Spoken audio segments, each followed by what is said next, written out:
মৰমৰ কি খবৰ তোমাৰ? আশা কৰোঁ ভগৱানৰ কৃপাত ভালে আছা চাগে। মোৰো ভালেই। কি লিখিম ভাবিয়েই পোৱা নাই। কথাতে আছে নহয়, হৃদয়ত যেতিয়া শব্দবোৰ ভৰপূৰ হৈ থাকে তেতিয়া প্ৰকাশ কৰিবলৈ একো ভাষাই নাথাকে। এতিয়া নিশা 12 বাজিছে। ৱালত ওলমি থকা ঘড়ীটোৱেও তাৰ উপস্থিতিৰ প্ৰমাণ দি ধং ধংকৈ বাজি তাৰ সংকেত দিছে। কিজানি বৰ্তমান গোটেই পৃথিৱীখনে গভীৰ নিদ্ৰাত মগ্ন। কৰ্মব্যস্ততাৰ দিনটোত উৰ পেলাই তেজ মহৰ শৰীৰটোক অলপ জিৰণি দিছে, মাত্ৰ কেইটামান ঘণ্টাৰ বাবে। কাইলৈৰ সূৰ্যৰ প্ৰভাতী কিৰণে দিনটোৰ বাবে আকৌ জীৱনৰ সংগ্ৰামত জঁপিয়াই পৰিবলৈ তেওঁলোক সাজু হ'বৰ বাবে আছে মাত্ৰ কেইটামান ঘণ্টা। এই সকলোবোৰৰ মাজত কেৱল মই ব্যতিক্ৰম।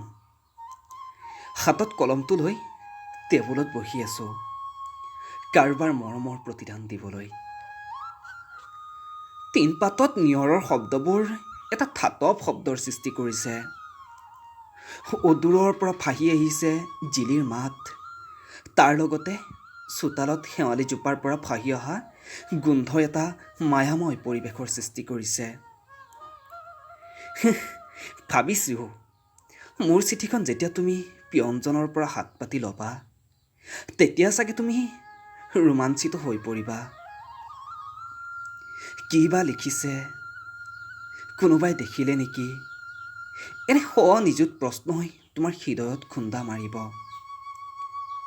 খামটো হাতত লোৱাৰ পৰা ভিতৰত কি আছে খুলি চাবৰ সময়কণত বহু কথাই তোমাৰ মনত দোলা দি যাব।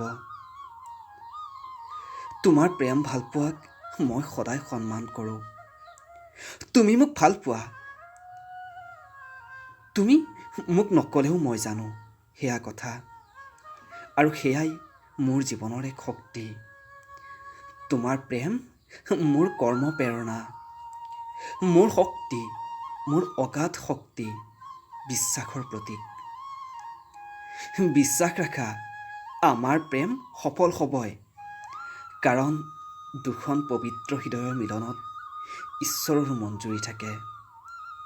আমাৰ প্ৰেম পবিত্ৰ, নিষ্পাপ, এপাহি গোলাপ কোমল পাপৰিৰ দৰে, য'ত কোনো কলুষতা নাই, ভণ্ডতা আৰু নাই জোৰ কৰি পাব খোজাৰ প্ৰয়াস।